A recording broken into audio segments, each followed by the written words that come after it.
house guests, welcome to today's Big Brother 19 updates and spoilers. Our house guests of the day, we've got Ken Wong, Patsy A. Crawford, Maya Price. I'm sorry, is it Maya or Mia? I feel like we do this every single year. I'm so sorry. And Claire O'Connor. Thank you guys so much for the support. We really appreciate it. All of you guys, if I said your name wrong this season, I really do apologize because I feel bad about that. Like, you give us your support and I just suck. But thank you so much. I try. And yeah, if you guys want to be house guest of the day, tomorrow's the last day. Oh! Okay, so let's talk about what's been going on in the house. Yesterday, everybody slept in really late and then took a few naps throughout the day. I don't get how these people could possibly sleep that much. Like, I understand that they're really tired from the 3 months of like constant, but still, like, whew, I don't think I could possibly sleep that long. But anyway, in between naps, Paul was practicing his final 2 speech. He was pretty much running through it anytime Christmas and Josh weren't, like, all over him. I mean, sometimes they're literally, like, hanging off of him. So he is memorizing this thing word for word. In my honest opinion, IMHO, I think it's going to seem really rehearsed, and I don't know if it's going to sit well with the jury. I talked about his talking points yesterday, if you guys haven't seen that yet.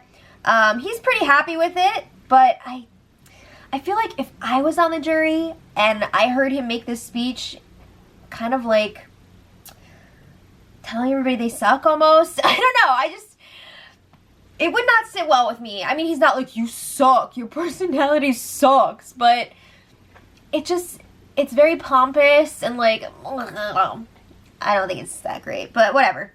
So he says he is probably going to cry if he loses again. We'll see. Okay, so I have a question for you guys. Are Josh and Christmas even going to prepare anything? I mean, Christmas has pretty much already given up, so whatever. But Josh, he's supposedly a huge fan of the show. He knows that you got to make a final speech. What is he doing? Where's the practice? Is he just going to wing it? Because I haven't really heard any practice sessions yet. Who knows? Maybe he's just pretending to nap and he's just going through the speech over and over again. But I feel like no. I don't think so. So it'll be interesting to see what Josh comes up with. Because I'm pretty sure he's going to be in the final 2.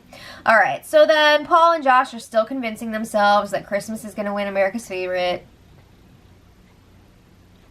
Moving on. Josh wants to sleep in the same bed as Paul and Christmas. Sometimes they do all nap in the same bed, and I'm wondering how big is that bed in the Rose bedroom? I'm not even talking about the round one, just the regular, the one by the door. Is that a full or a queen? Because if it's a full, that's a pretty tight squeeze for 3 people. That's crazy. But Paul's like, you know what, Josh? You can sleep with Christmas. I need a night alone. He says it gets too hot because Christmas is always wrapping around him like a koala bear. It's too much. So he says, let her koala bear on your ass tonight. Just to let you guys know, the sleeping arrangements for last night, Paul and Christmas did end up, again, sleeping in the same bed, Josh on his own. So Josh didn't get his wish. He just wants to stay in Mommy and Daddy's bed. But no. He was sent back to his room. Alright, so blah, blah, blah. It was a pretty boring night. And then Big Brother tried to spice things up for Big Brother After Dark on Pop TV. And they were all, dear house guests, you've played the game so well, we want to see how you do with some others. Here's Tumble Towers. You mean Jenga? Tumble Towers? Is that like an actual generic version of Jenga, or did they just make that up? Because I need to know. I'm going to have to Google that after this. Dominoes and cards. But if you'd rather warm the bench, sit out with this popcorn and candy. Also, wake the F up. I added that last part, but you know they're thinking it. So the house guests go into the storage room to get all their stuff, and they find there was also some beer waiting for them, 2 each. Oh my goodness. And then Paul immediately claimed the Pop TV tote bag. He said, I'm taking this. Okay, so they played some card games, and then Paul was doing a bunch of magic tricks, and he freaked them the F out. Josh was running around the house going, how do you do that? How do you do that? It was like I was watching David Blaine's Street Magic, and the people are running around the street freaking out. I mean, it was a lot. Because if you guys remember, Paul studied magic in high school. He used to do birthday parties and stuff, but then he stopped doing it because other people started it, and it was so annoying and not cool anymore. So, so yeah, I mean, he had some fun magic tricks, and Josh was just like, yeah, crazy. So then later they were playing cards again, and an earthquake rocked the house. I remember last time there was an earthquake. Wasn't it like season 11? I want to say it was 11. And they were like, ah, and they had to go in the backyard. That was crazy. But this one, they were playing Bullshit at the time, the card game. I love that game. And you could see the cameras start shaking. You could only see it from one of the angles because the other one was like too far away and you couldn't really see the shaking. But there was one where you could, and they're just like, and Paul goes, "It's an earthquake! I told you an earthquake was coming!" Damn! Production's even telling him about the earthquakes? Come on! Just kidding. But yeah, he's like, it's an earthquake. Everyone put your cards down and go outside. Thank you, Mr. Paul. It was a good call on his part, though, to get everybody to go outside. So they were all pretty calm about it in the moment. They were just like, whoa, that was an earthquake. And then Paul was saying, Raven just shit her pants. Can you imagine the retells from this event in the future? Y'all, I was in LA when they had that earthquake, and it was at least like a 12 on the Richter scale, and like it was crazy, and the whole room was shaking. But also, she might say that like she was the puppet master, and she also knew it was coming. I don't know. Scenario. So then, a little while later, back to the house. Josh and Christmas were chatting on the hammock while Paul was timing his speech with the microwave. He's getting all his practice time in, and they're just sitting around.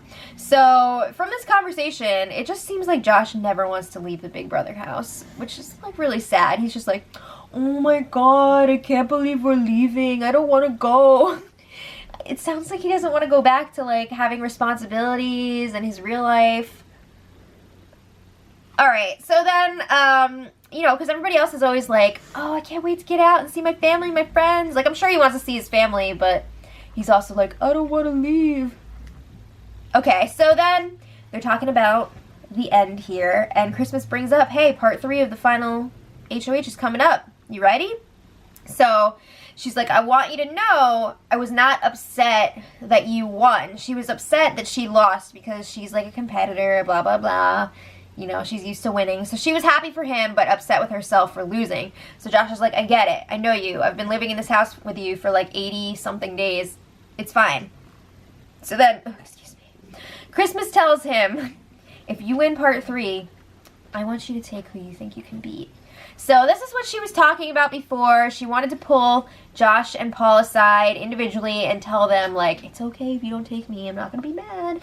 Because she feels like she blew it by not winning part 1 or part 2 of the HOH competition.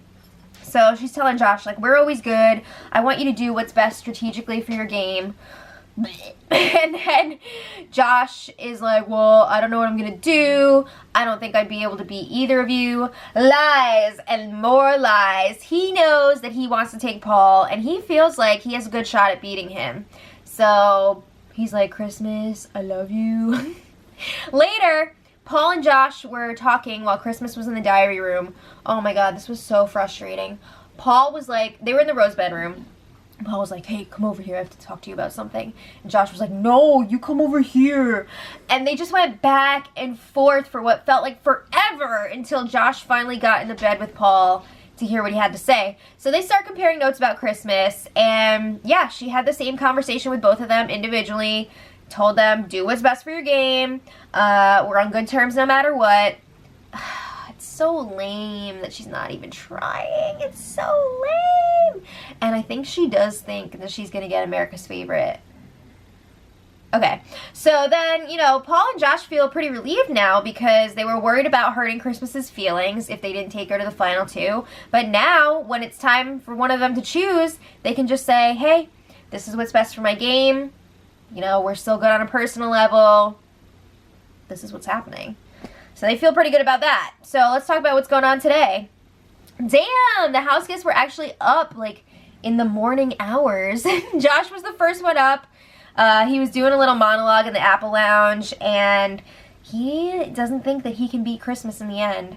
I just don't understand that. I don't know why he feels like Christmas is going to get all these votes. It just doesn't make sense to me because I don't think the jury really likes her that much, just like on a personal level. And what game arguments is she going to make? Like, I don't think she made any like crazy game moves, right? I don't know. Maybe, I don't know. Whatever. So then Josh says that he's going with Paul because he's a vet and the jury doesn't want to see a vet win. Again, I don't understand this because if I was on the jury and a vet made it to the end again, that would be like a point for them. You know, when I consider who I want to vote for, I would be like, wow, this person has played before and they still made it all the way to the end. That would be a huge plus in their column for me. But yeah, Paul has kind of like brainwashed him saying like, they're never going to vote for me. Didn't they watch last season when Nicole beat Paul?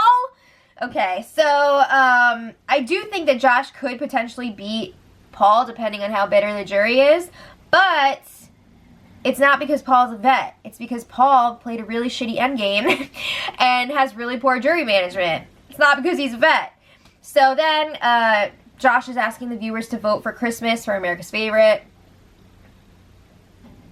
He was also saying that he would be happy with Jason winning because Jason's got a family. He's got another baby on the way.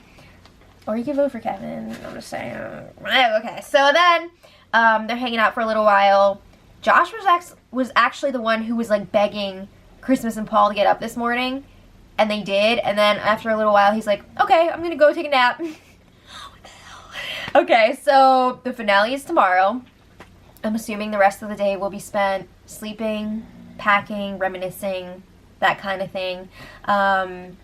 So yeah, I want to know in the comments, who do you guys want to win?